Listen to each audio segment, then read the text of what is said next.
स्वागत है आप सभी का एक नई वीडियो में।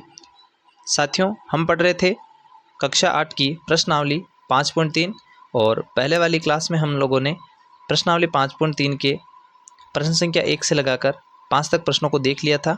इस वीडियो में हम प्रश्न संख्या 6 से लगाकर अंतिम प्रश्न संख्या 10 तक पढ़ेंगे। साथियों, क्लास शुरू करने से पहले आप सभी को कृष्ण जन्माष्टमी की बहुत बहुत बधाई एवं शुभकामनाएं। चलिए क्लास को शुरू करते हैं। साथियों, हमारा छठा प्रश्न, निम्नलिखित संख्याओं में प्रत्येक के लिए वह सबसे छोटी संख्या ज्ञात कीजिए जिससे इस संख्या को भाग देने पर यह एक पूर्ण संख्या बन जाए। इस तरह ज्ञात की गई संख्या का वर्गमूल भी ज्ञात कीजिए। साथियों, अगर आपको पता हो तो हम जब प्रश्न संख्या 5 पढ़ रहे थे तो वो प्रश्न भी कुछ इसी प्रकार का था, लेकिन वहाँ पर ये कहा गया था उस संख्या का गुणा करने पर वो संख्या पूर्ण वर्ग संख्या बन जाएगी। लेकिन यहाँ पर भाग पूछा गया, यानी यहाँ पर भाग पूछा गया और उसमें गुणा पूछा गया था। यानी इस प्रश्न को भी जैसे सेम अपन ने प्रश्न संख्या 5 की थी वैसे ही करना है, लेकिन यहाँ पर जिसका जोड़ा यानी जिसका युग्म नहीं बने उसका भाग देना है और उसमें गुणा करना था। चलिए हम प्रश्न संख्या 6 का पहला करके दिखाते हैं। साथियों, यहाँ पर संख्या दे रखी है 252। तो सबसे पहले 252 के अभाज्य गुणनखंड कर लेने कुछ इस प्रकार से। अब यहाँ पर अभाज्य गुणनखंड करने पर हमें 2 का एक जोड़ा प्राप्त हुआ, 3 का एक जोड़ा प्राप्त हुआ, लेकिन 7 का कोई जोड़ा यानी कोई युग्म प्राप्त नहीं हुआ है। तो यहाँ पर 7 का युग्म प्राप्त नहीं है, तो जिस संख्या का युग्म प्राप्त नहीं है उसी संख्या का क्या करेंगे, इसके अंदर भाग दे देंगे। तो भाग देने के बाद जो संख्या हमें प्राप्त होगी वो एक पूर्ण वर्ग संख्या प्राप्त हो जाएगी। तो यहाँ पर 252 में यहाँ 7 का युग्म नहीं बना है, तो 252 में 7 का भाग दे देंगे तो कितनी बार जाता है, 36 बार। अब यहाँ पर 36 एक पूर्ण वर्ग संख्या हमें प्राप्त हो चुकी है, तो अब हम 36 का वर्गमूल निकालते हैं। तो 36 का वर्गमूल निकालने के लिए आपको क्या करना है, यहाँ पर जिसका जोड़ा बना है उसमें से एक संख्या उठानी है और उनको आपस में गुणा कर देना है। और जिसका जोड़ा नहीं बना हुआ उसका ऑलरेडी अपन ने भाग दे दिया, इसका मतलब ये हट चुका है, तो हम इसका गुणा नहीं करना है। तो यहाँ पर 2 और 3 का युग्म बन रहा है, तो यहाँ 2 में से एक 2 ले लेंगे और 3 में से भी एक 3 ले लेंगे। अब इन दोनों को आपस में गुणा करेंगे तो कितना आ जाएगा, 6। इसी प्रकार से इसका दूसरा 2925, तो 2925 का अभाज्य गुणनखंड करेंगे तो यहाँ पर 3 का युग्म बन रहा है, 5 का युग्म बन रहा है, लेकिन 13 का युग्म नहीं बन रहा है। तो हम क्या करेंगे कि यहाँ 13 का युग्म नहीं बन रहा है, तो 13 का जो भाग है वो इस संख्या में दे देंगे। तो 13 का भाग इसमें देंगे, तो 13 का भाग 225 बार जाता है। अब यहाँ पर 225 का वर्ग निकालना है, 225 का जो 225 वर्ग है तो 225 का वर्गमूल निकालना है। तो यहाँ पर 3 का युग्म बन रहा है, 5 का युग्म बन रहा है और भाग देने के बाद में हमें 225 प्राप्त हुए, यानी 13 भी हट चुके हैं। तो यहाँ पर हमें 3 और 5 को आपस में गुणा कर लेना है, तो ये कितना आ जाएगा, 15, यानी 225 का वर्गमूल कितना हो जाएगा, 15। इसी प्रकार से साथियों, आपको छठे का पहला और दूसरा अगर समझ में आ चुका है तो बाकी के जो हैं वो आप कीजिए। अब हम बात कर लेते हैं प्रश्न संख्या 7 की।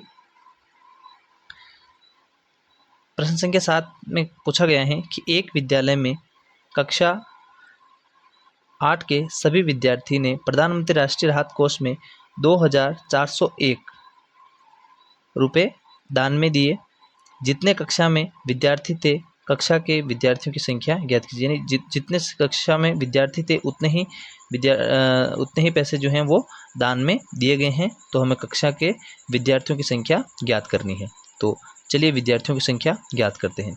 तो यहाँ पर प्रधानमंत्री राष्ट्रीय राहत कोष में कुल कितना पैसा दान में दिया गया है, 2401 रुपये। अब यहाँ पर माना विद्यार्थियों की संख्या x है, तो प्रश्न में कहा गया है कि जितने विद्यार्थी थे उतने ही पैसे दान में दिए गए हैं। तो यहाँ पर दान में दिए गए पैसे क्या हो जाएंगे, x इंटू एक्स, तो ये हो जाएगा x का स्क्वायर। यानी यहाँ पर विद्यार्थियों की संख्या x है और दान में मान लीजिए x रुपये दान में दिया गया है।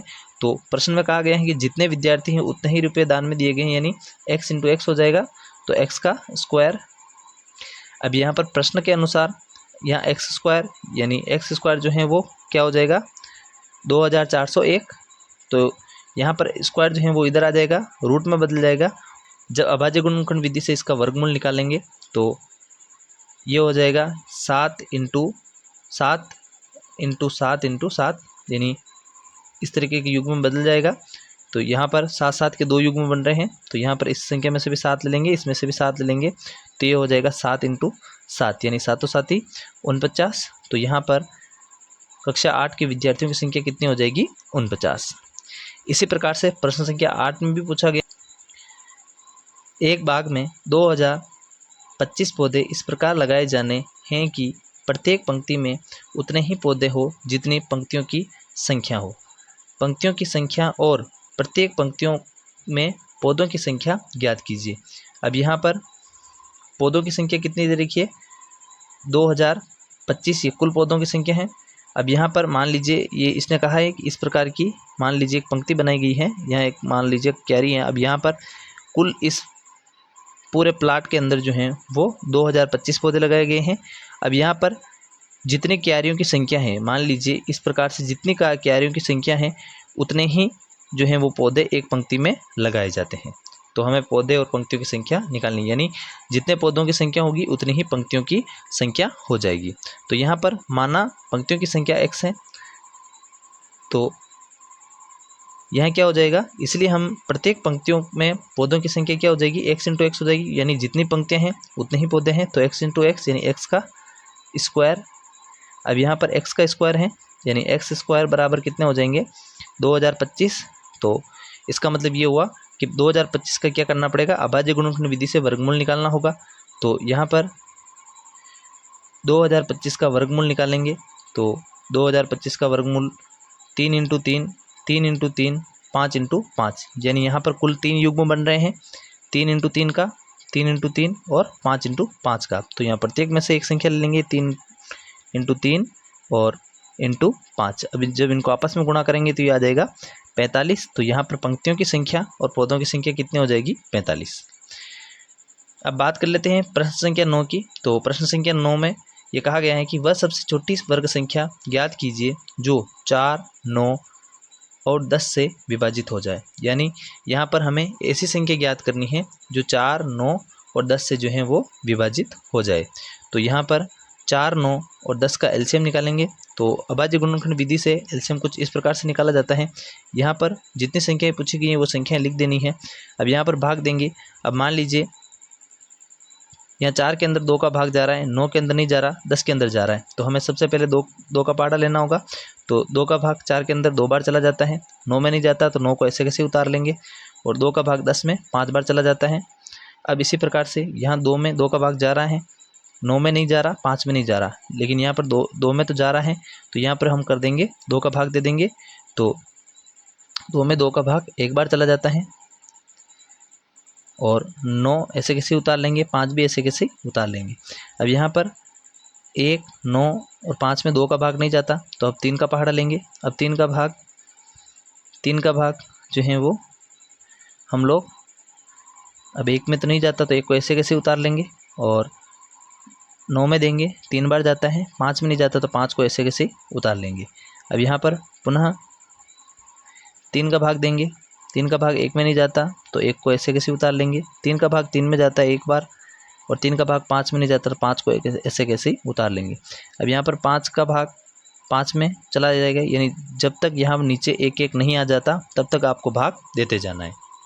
अब यहाँ पर कुछ इस प्रकार से संख्याएँ आ चुकी हैं। अब इनको यहाँ आपस में गुणा करते हैं। अब यहाँ पर 2 को 2 से गुणा करेंगे, ये हो जाएगा 4, 4 को 3 से गुणा करना है, और फिर जो भी संख्या है उसको 3 से गुणा करना है, फिर जो भी है उसको 5 से गुणा करना है। तो इनको आपस में गुणा करने पर हमें 180 प्राप्त हुआ, 180। अब यहाँ पर हमें 180 प्राप्त हो चुका है।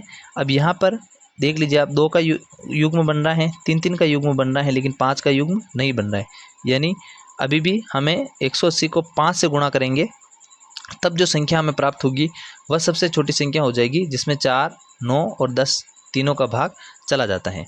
यानी यहाँ पर अब इसको इससे गुणा करेंगे तो हमें 900 प्राप्त होंगे, और 900 ही वो संख्या है जिसमें 4, 9 और 10 का भाग जाता है। यानी अगर युग्म बन रहे हैं तो आपको सिर्फ इनको आपस में गुणा करके बता देनी है कि वो संख्या ये हो जाएगी। अगर युग्म नहीं बन रहे होते हैं तो उसका युग्म बनाने के लिए जिसका युग्म नहीं बनता है उसी संख्या का गुणा कर देते हैं।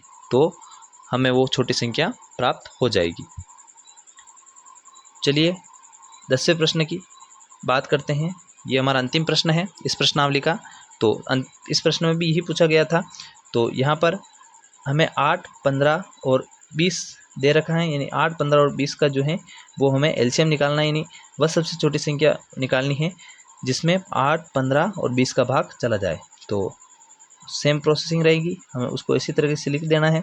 अब यहाँ पर 2 का भाग देते हैं तो 8 में चला जाता है 4 बार, 15 में नहीं जाता तो 15 को ऐसे कैसे उतार लेंगे, 20 में चला जाता है 10 बार। 2 का देंगे, 2 का भाग 4 में 2 बार चला जाता है, 15 में नहीं जाता है ऐसे कैसे उतार लेंगे, 10 में 5 बार चला जाता है। अब यहाँ पर 2 का भाग 2 में 1 बार चला जाता है, 15 में नहीं जाता तो उसको ऐसे कैसे उतारेंगे, 5 में नहीं जाता तो 5 को भी ऐसे कैसे उतार लेंगे। अब यहाँ पर 3 का भाग देंगे, 3 का भाग 15 में चला जाता है 5 बार, 3 का भाग 5 में नहीं जाता तो 5 को ऐसे कैसे उतार लेंगे, और फिर 5 का भाग देंगे 5 में 1 बार और इस 5 में भी 1 बार, यानी यहाँ नीचे 1 1 आ चुका है। अब यहाँ पर 2 का युग्म बन रहा है, लेकिन 2, 3 और 5 का युग्म नहीं बन रहा है। तो सबसे पहले इनको आपस में गुणा करेंगे। तो इनको जब आपस में गुणा करते हैं तो हमें 120 प्राप्त होते हैं।